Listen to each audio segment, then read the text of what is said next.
सद्गुरुदेव भगवान की जय। ओम। मुंडकोपनिषद का तृतीय मुंडक और प्रथम खंड में प्रवेश करेंगे। इस समान वृक्ष पर रहने वाले दो पक्षी,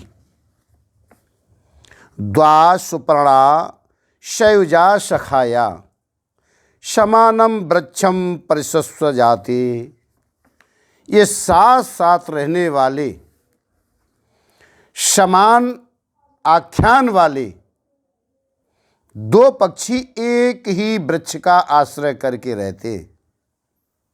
उनमें एक तो स्वादिष्ट यानी मधुर पिप्पल कर्म फल का भोग करता है और दूसरा भोग न करके केवल देखता रहता है।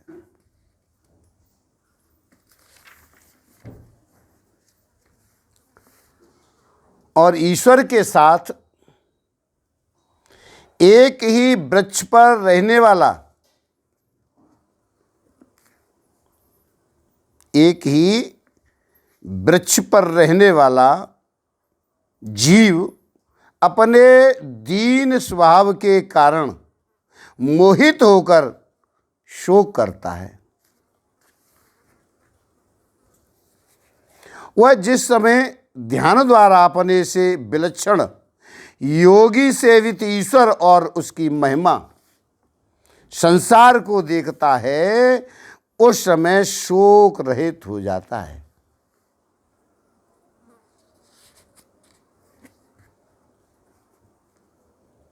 ये समान वृक्ष पर यानी पूर्वोक्त शरीर में अविद्या, कामना, कर्मफल और रागादि के भारी भार से आक्रांत होकर समुद्र के जल में डूबे हुए तूबे के समान निम्न निश्चय पूर्वक देहात्म भाव को प्राप्त हुआ यह भोक्ता जीव मैं यही हूँ, मैं अमुक का पुत्र हूँ, इसका नाती हूँ, कृश हूँ, स्थूल हूँ, गुणवान हूँ, गुणहीन हूँ, सुखी हूँ, दुखी हूँ इत्यादि प्रकार के प्रत्ययों वाला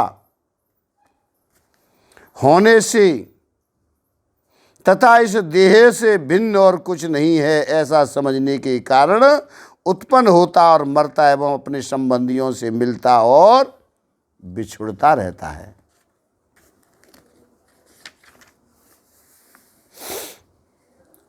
और आगे जिस समय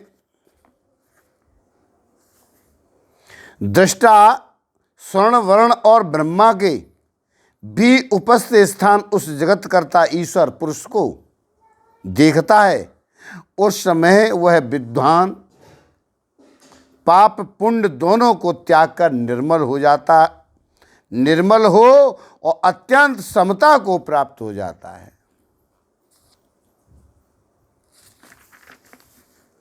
और यह जो संपूर्ण भूतों के रूप में भासमान हो रहा है,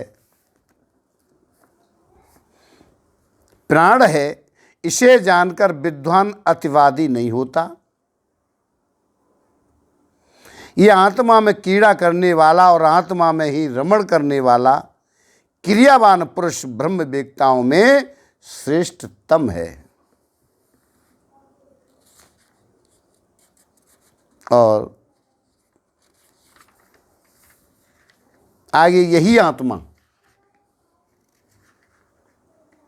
आत्म दर्शन के साधन है ना, तो यही आत्मा सर्वदा सत्य, तप, सम्यक ज्ञान और ब्रह्मचर्य के द्वारा प्राप्त किया जा सकता है, जिसे दोषहीन योगी जन देखते हैं और वह ज्योतिमय शुभ्र आत्मा शरीर के भीतर रहता है।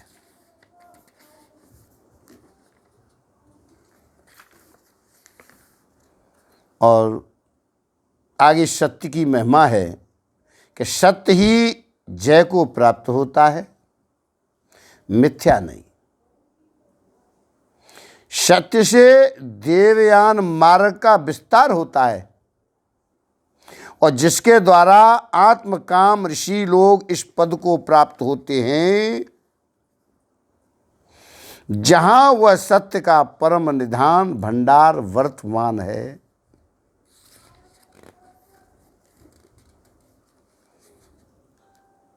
ये शास्त्र से भी जाना जाता है, शास्त्रों से भी जाना जाता है।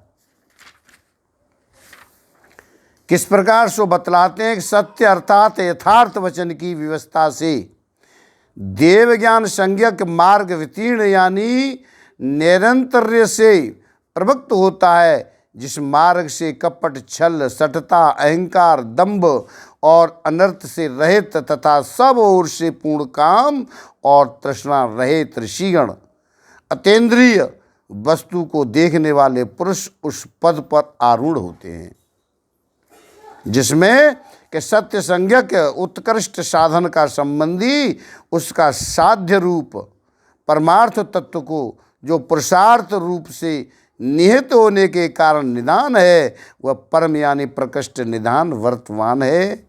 उस पद में जिस मार्ग से आरूढ़ होते हैं वह सत्य से ही विस्तीर्ण हो रहा है। इस प्रकार इसका पूर्व वाक्य से संबंध है। वह महान दिव्य और अनित्य रूप है, वह सूक्ष्म से भी सूक्ष्मतर भासमान होता है तथा दूर से भी दूर और शरीर में अत्यंत समीप भी है। दूर से दूर और शरीर में ये अत्यंत समीप भी है। वह चेतनावान प्राणियों में इस शरीर के भीतर उनकी बुद्धि रूप गुहा में छिपा हुआ है।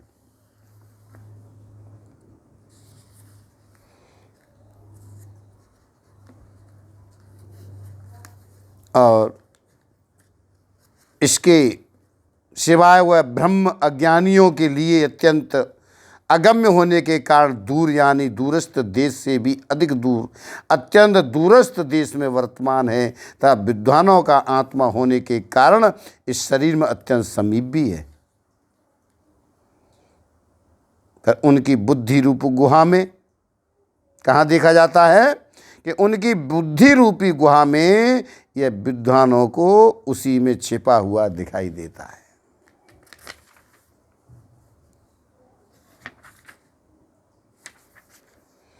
तो भी अविद्या से आच्छादित रहने के कारण ये अज्ञानियों को वहाँ स्थित रहने पर भी दिखाई नहीं देता है।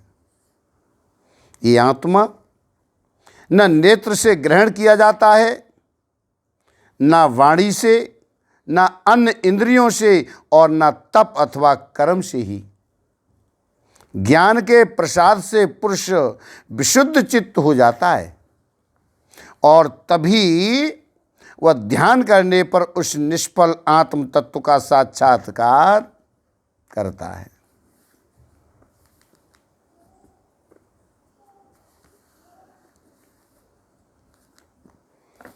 और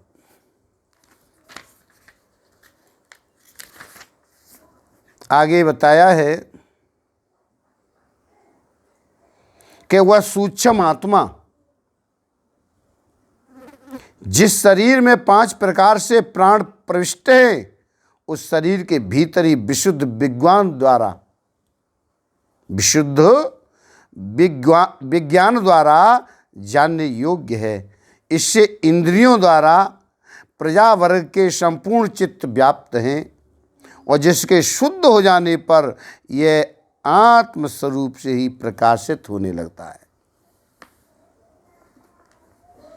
वह किस प्रकार से कि चित्त ज्ञान से ज्ञातव्य है। इस पर कहते हैं कि दूध जिस प्रकार घृत से और काष्ठ जिस प्रकार अग्नि से व्याप्त है, उसी प्रकार जिससे प्राण यानी इंद्रियों के सहित प्रजा के समस्त चित्त अंतःकरण व्याप्त हैं, क्योंकि लोक में प्रजा के सभी अंतःकरण चेतनायुक्त प्रसिद्ध है और जिस चित्त के शुद्ध यानी क्लेशाद मल से वियुक्त होने पर वह पूर्वोक्त आत्मा अपने विशेष रूप से प्रकट होता है, अर्थात अपने को प्रकाशित कर देता है। जय हो। इस प्रकार जो प्रयुक्त सर्वात्मा को आत्म स्वरूप से जानता है, उसका सर्वात्मा होने से ही सर्व प्राप्ति रूप फल बतलाते हैं। वह विशुद्ध चित्त आत्मवेत्ता मन से जिस जिस लोक की भावना करता है और जिन जिन भोगों को चाहता है, वह उसी उसी लोक और उन्हीं उन्हीं भोगों को प्राप्त कर लेता है। इसलिए ऐश्वर्य की इच्छा करने वाला पुरुष आत्मज्ञानी की पूजा करे। ये विशुद्ध सत्य जिसके कलेश छीड़ हो गए हैं, है ना, जिसके कलेश छीड़ हो गए हैं, वह निर्मल चित्त आत्मवेत्ता जिस पितृलोक आदि लोक की मन से इच्छा करता है, अर्थात ऐसा संकल्प करता है कि मुझे या किसी अन्य को अमुक लोक प्राप्त हो, अथवा वह जिन कामना यानी भोगों की अभिलाषा करता है, उसी उसी लोक तथा अपने संकल्प किए हुए उन्हीं उन्हीं भोगों को वह प्राप्त कर लेता है। अतः ऐश्वर्य की इच्छा करने वाला पुरुष उस विशुद्ध चित्त आत्मज्ञानी का पाद प्रक्षालन, शुश्रूषा एवं नमस्कारादि द्वारा पूजन करे, क्योंकि विद्वान सत्य संकल्प होता है। इसलिए सत्य संकल्प होने के कारण वह पूजनीय है। आगे द्वितीय खंड में बता रहे हैं आत्मवेत्ता की पूजा का फल। वह आत्मवेत्ता इस परम आश्रय रूप ब्रह्म को, जिसमें यह समस्त जगत अर्पित है और जो स्वयं शुद्ध रूप से भासमान हो रहा है, यानी जानता है, जो निष्काम भाव से उस आत्म के पुरुष की उपासना करते हैं, निष्काम भाव से उपासना करते हैं, वे बुद्धिमान लोग शरीर के बीजभूत इस वीर का अतिक्रमण कर जाते हैं, अर्थात इसके बंधन से मुक्त हो जाते हैं। जय हो।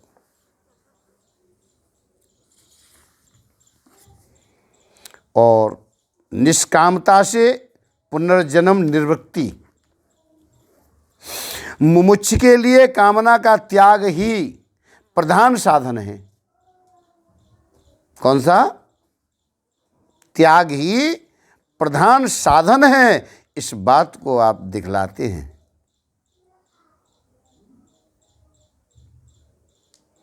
कामान्यः कामयते मन्यमानः स काम विरजायते तत्र तत्र। भोगों के गुणों का चिंतन करने वाला, भोगों के गुणों का चिंतन करने वाला जो पुरुष भोगों की इच्छा करता है, वह उन कामनाओं के योग से तहाँ तहाँ उनकी प्राप्ति के स्थानों में उत्पन्न होता रहता है। परंतु जिसकी कामनाएं पूर्ण हो गई हैं, जिसकी कामनाएं पूर्ण हो गई हैं, उस कृत्य पुरुष की तो सभी कामनाएं इस लोक में ही लीन हो जाती हैं। जय हो।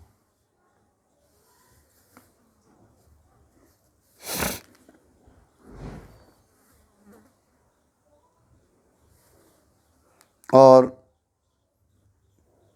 आत्मदर्शन का प्रधान साधन है कि इस प्रकार यदि और सब लाभों की अपेक्षा आत्म लाभ ही उत्कृष्ट है, तो उसकी प्राप्ति के लिए प्रवचन आदि उपाय अधिकता से करनी चाहिए।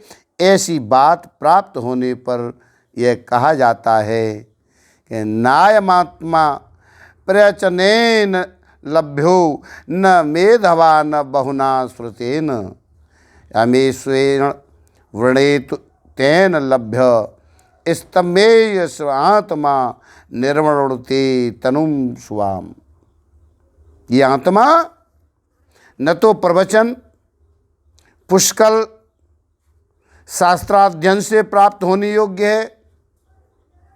है, यह आत्मा न तो प्रवचन पुष्कल शास्त्राध्ययन से प्राप्त होने योग्य है और न मेधा धारणा शक्ति तथा अधिक श्रवण करने से ही मिलने वाला है। यह विद्वान जिस परमात्मा की प्राप्ति की इच्छा करता है, इस इच्छा के द्वारा ही इसकी प्राप्ति हो सकती है। जय हो। उसके प्रति यह आत्मा अपने स्वरूप को व्यक्त कर देता है, व्यक्त कर देता है।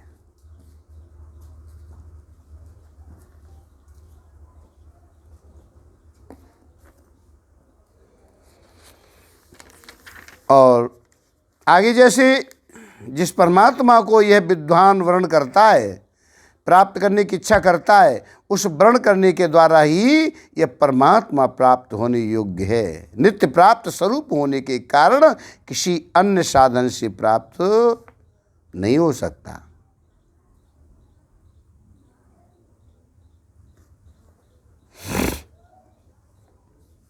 और आगे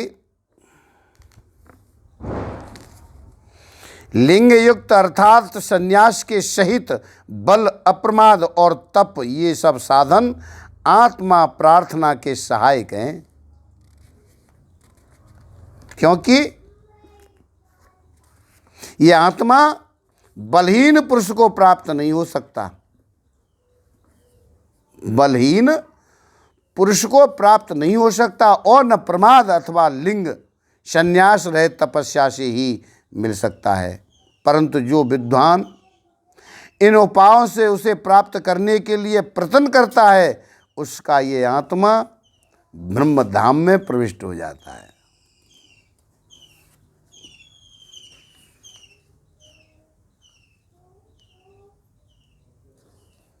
जय हो।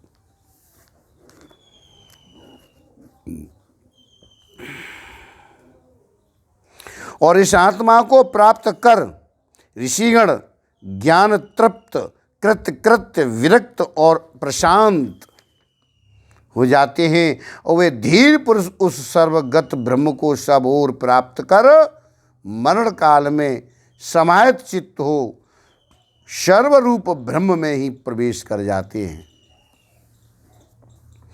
जिन्होंने वेदांत जनित विज्ञान से ज्ञेय अर्थ का अच्छी तरह निश्चय कर लिया है, वे संन्यास योग से यत्न करने वाले समस्त शुद्ध चित्त पुरुष ब्रह्मलोक में देह त्याग करते समय परम अमर भाव को प्राप्त हो और सब ओर से मुक्त हो जाते हैं। जय हो।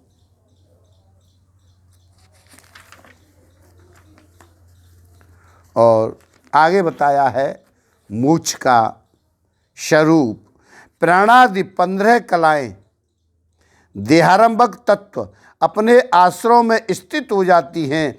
चक्षु आदि इंद्रियों के अधिष्ठाता समस्त देवगण अपने प्रतिदेवता आदित्यादि में लीन हो जाते हैं और तथा उसके संचितात् कर्म और विज्ञानमय आत्मा यह सब के सब पर अव्यय देव में एक ही भाव को प्राप्त हो जाते हैं।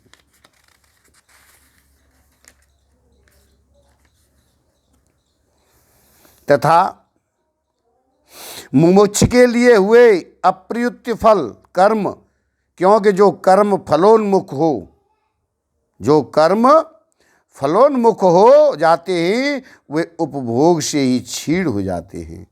और विज्ञानमय आत्मा जो अविद्याजनित बुद्धि आदि उपाधि को आत्म भाव से मानकर जलाद में सूर्योदय के प्रतिबिंब के समान यहाँ देह भेदों में प्रविष्ट हो रहा है, उस विज्ञान में आत्मा के सहित पर ब्रह्म में लीन हो जाते। क्यों? क्योंकि कर्म उस विज्ञान में आत्मा को ही फल देने वाला है। अतः विज्ञान में अर्थ यानी विज्ञान है प्राय ऐसे, वह सच्चितादि कर्म विज्ञान में आत्मा सभी उपाधि के निर्मुक्त हो जाने पर आकाश के समान पर अव्यय अनंत अक्षय अज अजर अमृत अभय अपूर्व अनन्य अनंतर अवाहद शिव और शांत ब्रह्म में एक रूप हो जाते हैं।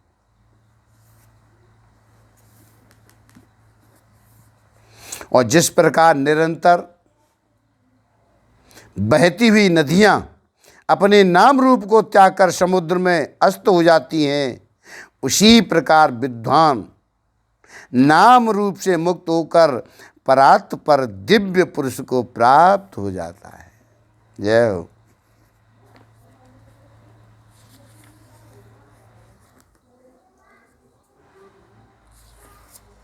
जो कोई उस पर ब्रह्म को जान लेता है, जो कोई उस पर ब्रह्म को जान लेता है, वह ब्रह्म ही हो जाता है। उसके कुल में कोई अब्रहावित नहीं होता, वह शोक को तर जाता है और पाप को पार कर लेता है और हृदय ग्रंथियों से विमुक्त होकर अमर तत्व प्राप्त कर लेता है। और जो अधिकारी क्रियावान ते श्रोत्रिया ब्रह्मनिष्ठा,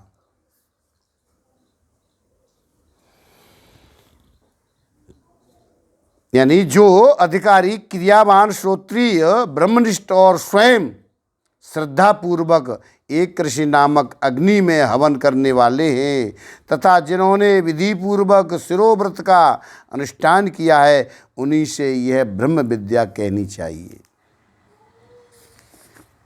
और समय सत्य का पूर्व काल में अंगिरा ऋषि ने शौनक जी को उपदेश किया था। जिसने शिरोव्रत का अनुष्ठान नहीं किया, जिसने शिरोव्रत का अनुष्ठान नहीं किया, वह इसका अध्ययन नहीं कर सकता। परम ऋषियों को नमस्कार है, परम ऋषियों को नमस्कार है।